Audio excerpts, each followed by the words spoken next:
गाड़ी लग रहा है लगल है उधर।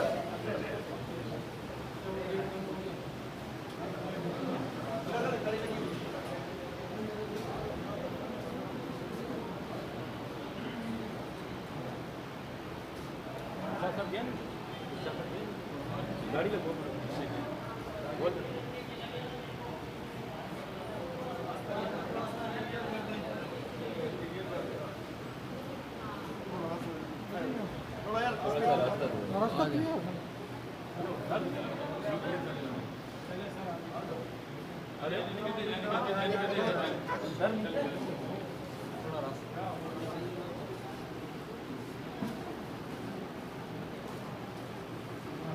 बस गाड़ी भी बस करें पीछे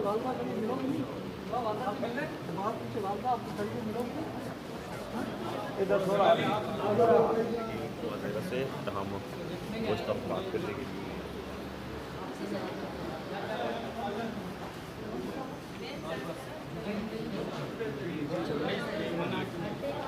भाई जो वालिदैन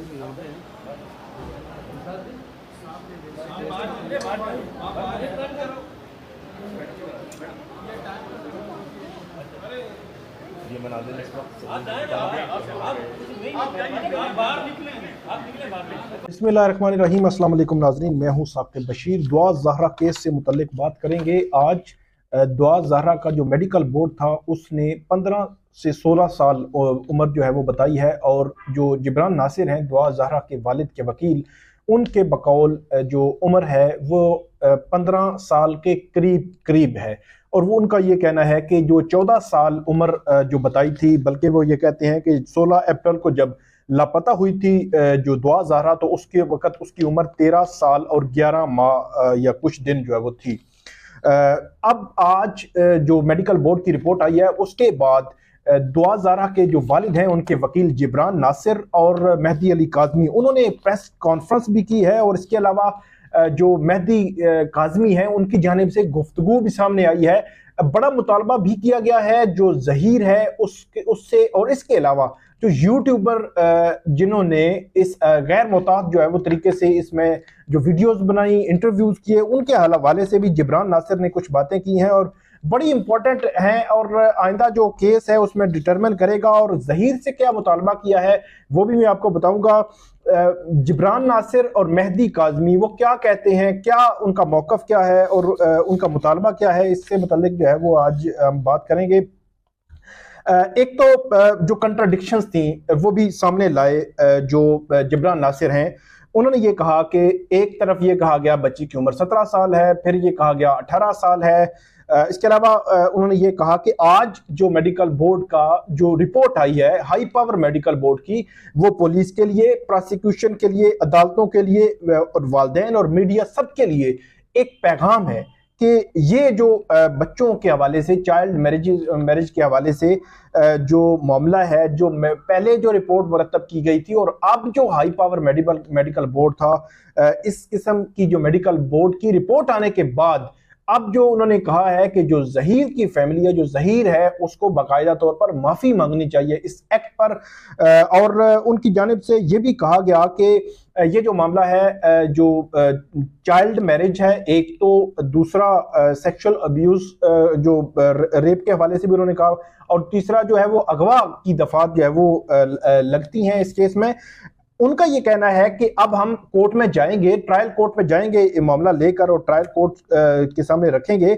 सबसे पहले मैं आपको जिब्रान नासिर जो है उन्होंने जो तफसीलात दी हैं वो उस पर जाने से कबल मैं जो मेहदी काज़मी है उनकी जो रुदात है वो आपके सामने रखता हूँ। वो ये कहते हैं कि 2.5 माह बहुत ही कर्ब में गुजारे हैं। डेफिनेटली वालिदैन जो है उन पर जो है वो क्या गुजरती है जब बच्ची इसी तरह चली जाए। अब वो कहते हैं कि हमें खुशी है कि बच्ची माइनर डिक्लेयर हुई है। अगर जो है वो बच्ची, इससे उन्होंने कहा कि बच्ची से गलत फैसला भी हुआ या जो भी मामला हुआ, तो उन्होंने कहा कि मैंने बच्ची की इज्जत के लिए इतना अरसा जो है वो मैंने गुजारा है, स्ट्रगल की है, कोशिश की है। और उन्होंने कहा कि मेरा मैसेज जो है वो यही है बच्ची के लिए कि मैं कल भी उसके लिए खड़ा था, आज भी खड़ा हूं और वो बहुत जल्द जो है वो मेरे पास होगी, ये कहा है मेहदी काज़मी ने। और वो पूरा उम्मीद है कि अब जो है वो आज जो पहली जो उम्मीद की किरण, जो खुशी जो है वो उनको मिली है, अब ये आगे बढ़ेगी और वो कहते हैं कि बच्ची जो है वो बहुत जल्द उनके पास होगी। इसके अलावा जो जिब्रान नासिर हैं वो ये कहते हैं कि सुप्रीम कोर्ट का, एक तो मेहदी काज़मी और जिब्रान नासिर ने शुक्रिया अदा किया है कि सुप्रीम कोर्ट ने उनके इस हक को तस्लीम किया और उसके बाद सुप्रीम कोर्ट ने कहा कि आप ट्रायल कोर्ट के पास जाएं, आपके पास रेमेडीज मौजूद हैं और वहां पे आपको सुना जाएगा। वो कहते हैं कि कल सी क्लास जो चालान जो तफ्तीशी अफसर के हवाले से बड़ा स्ट्रिक्ट जो है वो जिब्रान नासिर बोले हैं और तफ्तीशी अफसर के रवैये पर सवालात उठाए हैं। एक तो जो मेहदी काज़मी है उन्होंने ये कहा कि जिस लड़के के साथ तफ्तीशी अफसर सेल्फियां बना रहा था, अब वो जो है वो हवालात के अंदर जो है जाके उसके साथ सेल्फियां बनाए। दूसरा जो जिब्रान नासिर है उन्होंने कहा कि एक तो सी क्लास चालान जो है उसको मंजूर नहीं किया जो ट्रायल कोर्ट है, और दूसरा री इन्वेस्टिगेट का ऑर्डर किया इस केस में।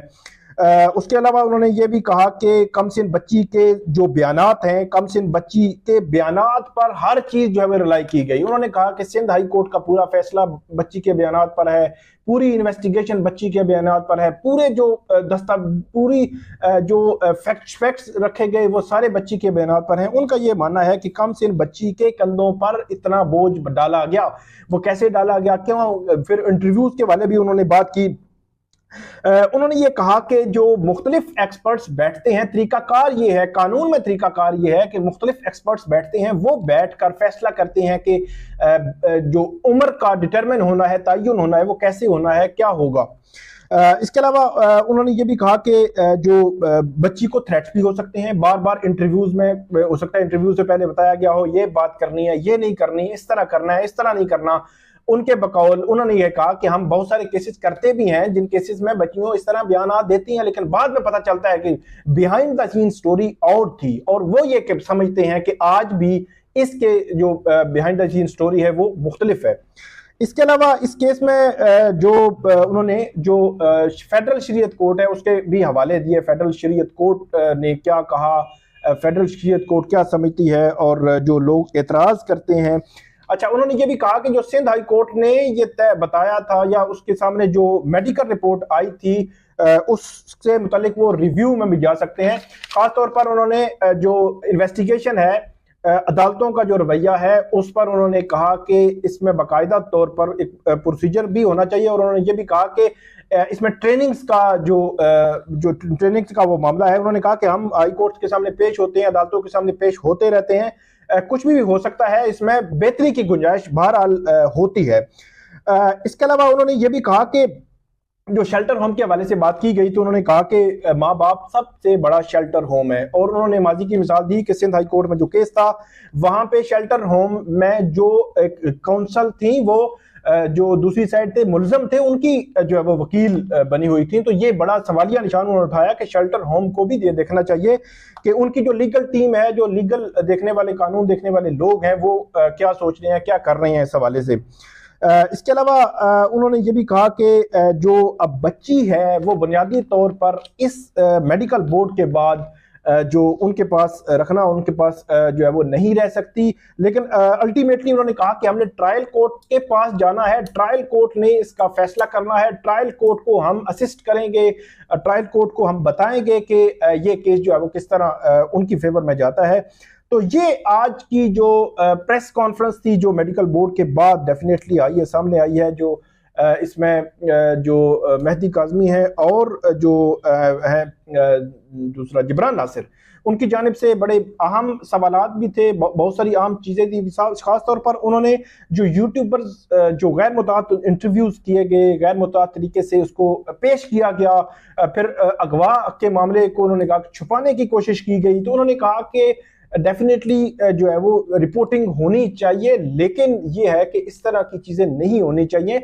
जिम्मेदारी बहरहाल हर एक शख्स की है, किसी की भी बेटी हो सकती है, तो इसलिए एक जिम्मेदार शहरी के तौर पर रिपोर्टिंग जो भी हो, जिम्मेदार शहरी के तौर पर जो रिपोर्टिंग होनी चाहिए। तो ये थी नाज़रीन आज की हमारी वीडियो, उम्मीद है आपको पसंद आएगी। इस वीडियो पे आप फीडबैक जरूर दीजिएगा। बहुत शुक्रिया।